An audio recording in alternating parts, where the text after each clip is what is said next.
దేవుని పరిశుద్ధ నామానికి మహిమ కలుగునుగాక. యేసయ్య పరిశుద్ధుడు, పరిశుద్ధుడు, పరిశుద్ధుడు. మనల్ని పరిశుద్ధులుగా ఉండమన్నాడు. సామర్థ్యం ఇచ్చాడు, కృపనిచ్చాడు. ఆయన ప్రేమ బహు విశేషమైంది. ఆయన కృప యుగాలు మనల్ని బ్రతికిస్తుంది, జీవింపచేస్తుంది. ఆయన మనల్ని ప్రేమిస్తున్నాడు. యెషయా గ్రంథం 61వ అధ్యాయం 1వ వచనం చూస్తే, యేసు మనల్ని ప్రేమించి, ప్రభు ఆత్మ నా మీద ఉన్నది, పేదలకు శుభవార్త ప్రకటించుటకు యేసు నన్ను అభిషేకించెను. యెహోవా నన్ను అభిషేకించెను. ఇప్పుడు అభిషేకించబడిన తర్వాత నెక్స్ట్ ఏమిటి? యేసయ్య మనల్ని అభిషేకించాడు. మనం ఎలా జీవించాలి?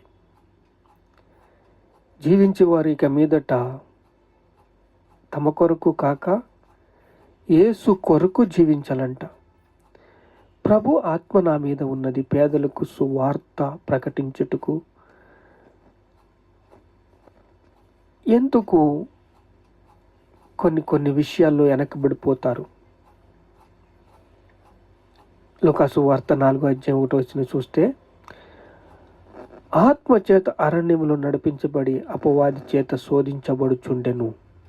యేసుక్రీస్తు వారు అరణ్య యాత్రలో మనము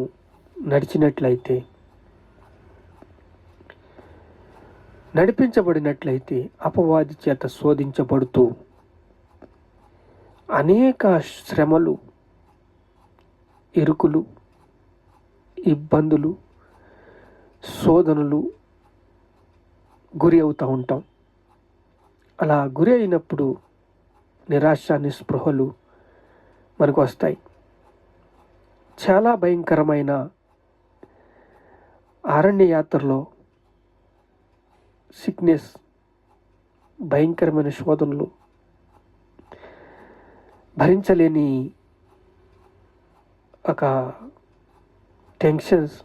అప్పుడు దేవుడు మీద ఆధారపడినట్లయితే దేవుడు మిమ్మల్ని దారి చూపిస్తాడు. ఇప్పుడు ప్రభు ఆత్మ నా మీద ఉన్నది, పేదలకు సువార్త ప్రకటించుటకు యెహోవా నన్ను అభిషేకించెను, గుండె పగిలిన వారికి బాగు చేయటానికి, ఖైదీలను విడిపించడానికి, బందీగా ఉన్న వారిని విడిపించడానికి. విడిపించటం అంటే ఏమిటి? బందీగా ఉన్నవారు విడుదల పొందుకోవాలి అంటే వాళ్ళ వల్ల వాళ్ళని విడిపించుకోలేరు. ప్రార్థన ద్వారా బందీగా ఉన్నప్పుడు, సంఖ్యలతో బందీగా ఉన్నప్పుడు, చూడండి, గోల్కొండ మీరు వెళ్ళుంటారా? అక్కడ చెరసాల అంటే ఖైదీలను కట్టడానికి అనేక బందీలు చూస్తాం, బందీఖానాలు చూస్తాం, చెరసాలలు చూస్తాం. అక్కడ మనుషుల్ని అలా కట్టి బంధించేవారు. ఎక్కడెక్కడో శ్రీకాకుళం నుంచి, ఖమ్మం నుంచి, రాయలసీమ నుంచి, తూర్పు గోదావరి నుంచి, ఇలా నలుమూల నుంచి తీసుకొచ్చి అక్కడ కోటలో బంధించేవారు. అలాగే బంధింపబడిన వారికి విడుదల. ఏ బంధకాలు? సాతాను బంధకాలు. సాతాను అంటే ఎవరు? ఆదాము అవ్వని మోసం చేసి అధికారాన్ని చేయి చిక్కించుకుని అప్పటి నుంచి మానవుల్ని పరిపాలిస్తున్న ఒక అధికారి, ఈ లోకాధిపతి అని, పాప పురుషుడని తన పేరు.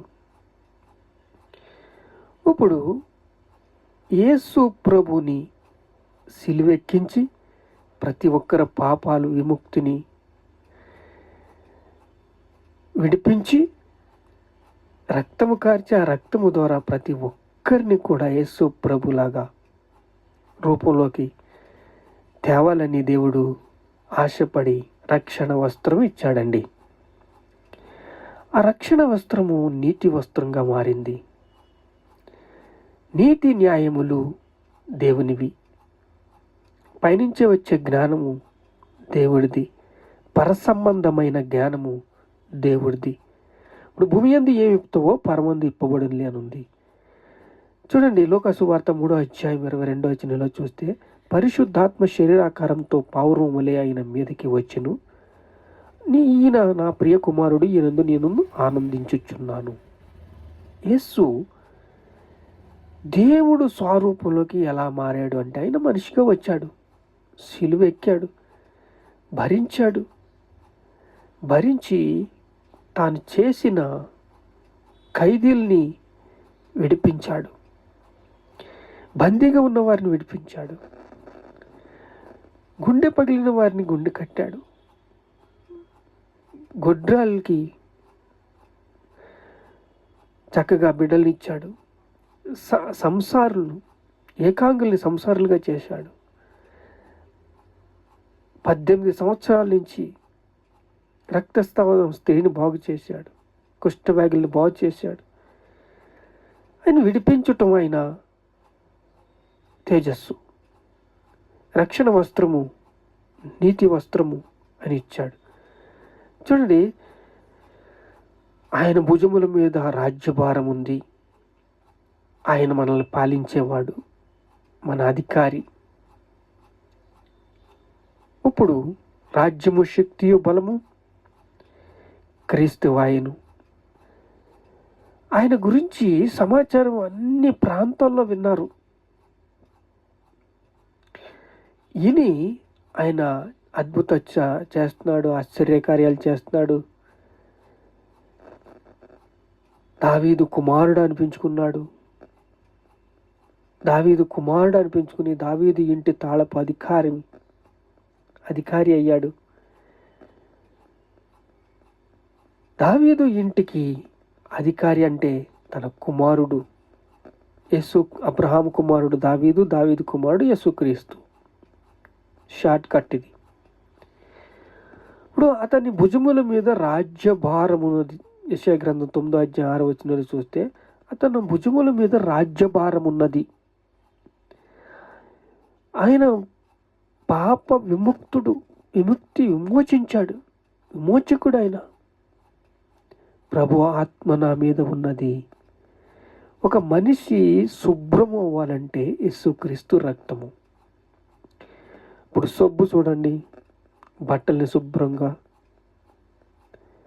నీటిగా చేస్తుంది. దానికి శ్రమ అవసరము, దానికి నీరు అవసరము, దానికి కావలసిన డిటర్జెంట్ పౌడర్ అవసరం, వాషింగ్ మిషన్ అవసరం. అది ఒళ్ళు వంగలేని వాళ్ళకి సరే వాషింగ్ మిషన్ అవసరం.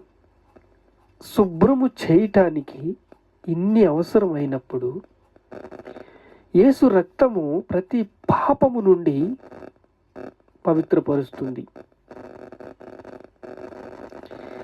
యేసు రక్తము ప్రతి పాపము నుండి పవిత్రపరుస్తుంది.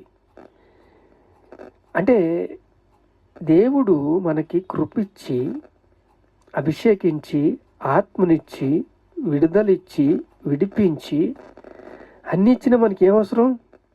నీరు అవసరం, శ్రమ అవసరం, బట్టకి శుభ్రం అవ్వాలంటే, శుద్ధి అవ్వాలంటే, అలాగే ఈ హృదయం కడగబడాలి అంటే ఎన్ని అవసరాలు కావాలండి? సువార్త అవసరం, వాక్యం వెళ్ళటం అవసరం, విని విశ్వసించటం అవసరం. 30 60 100 ఒకడు ముళ్ళ పొదిలో పడతాడు, ఒకడు కొంచెము మంచి నెలలో పడతాడు, ఒకదేమో ఏరు లేక ఎండిపోతుంది. ఆ ఏరు ఎండిపోతే వృధా అయిపోతుంది. అప్పుడు అపవాది వచ్చి ఎత్తుకుపోతాడు. ఇవన్నీ అవసరము. ఎందుకంటే సువార్తతో ఇవన్నీ కట్టబడి ఉన్నాయి. వినుట వల్ల విశ్వాసం వస్తుంది, ఆ విశ్వాసం ద్వారా బలం వస్తుంది. ఆ బలము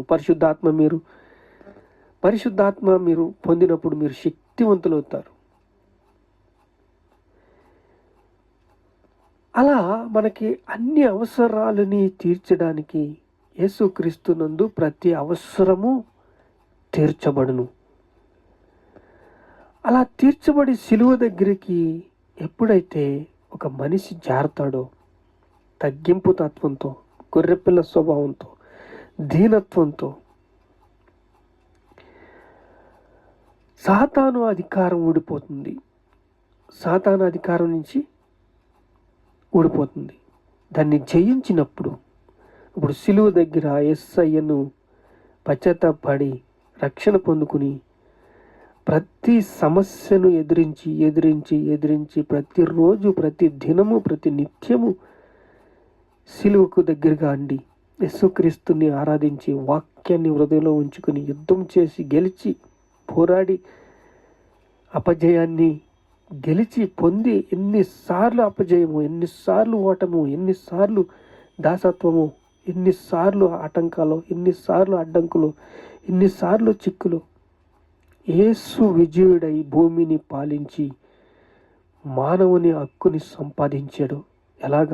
అలాగే ఒక మనిషి కూడా ఎన్ని శ్రమలు, ఎన్ని కష్టాలు, ఎన్ని యుద్ధాలు అపవాదిని ఎదిరించండి, వాడి మీ దగ్గర నుంచి పారిపోతాడు. వాడికి లోబడకండి, పాపానికి దాసులు అవ్వకండి, మీరు అమ్ముడైపోకండి.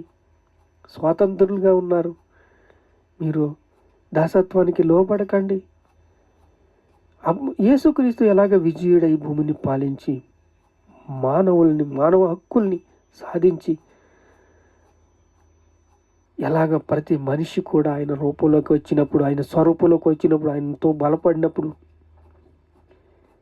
విజయం సాధిస్తారు. ప్రార్థన చేసుకుందాం. మహాపరిశుద్ధుడైన తండ్రి, రక్షణ వస్త్రం ఇచ్చావు, నీతి వస్త్రం ఇచ్చావు నాయన, నీతి అని మైమరిపించావు, దేవుడిచ్చి సర్వాంగ కవచం ఇచ్చావు తండ్రి. నీతి న్యాయముగా ముందుకు నడిపించావు, వాళ్ళు బలపరిచావు, స్థిరపరిచావు, సిద్ధపరిచావు. రాజ్యము, శక్తియు, బలము ఇప్పుడు క్రీస్తు అయినను తండ్రి.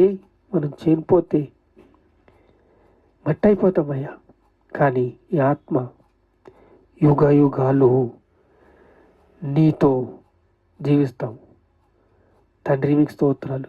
యుగ యుగాలు నీతో ఉండే భాగ్యము కోరుకుని అయ్యా, ఈ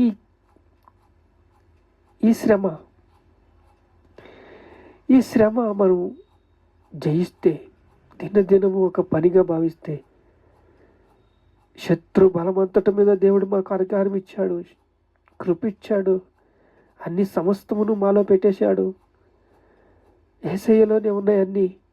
యేసయ్యని మేము సేవిస్తే, యేసయ్య వాక్యాన్ని సేవిస్తే, యేసయ్యకి విధిలో జీవిస్తే, యేసయ్య రూపాంతరము చెందితే అయ్యా విజయం ఇస్తామయ్యా, విజయంలో ముందుకు నడుస్తామయ్యా. స్తోత్రాలు, స్తోత్రాలు, స్తోత్రాలు, స్తోత్రాలు, ఘనత, మహిమ, ప్రభావాలు మీకే చెల్లిస్తున్నాము తండ్రి. ఆమేన్.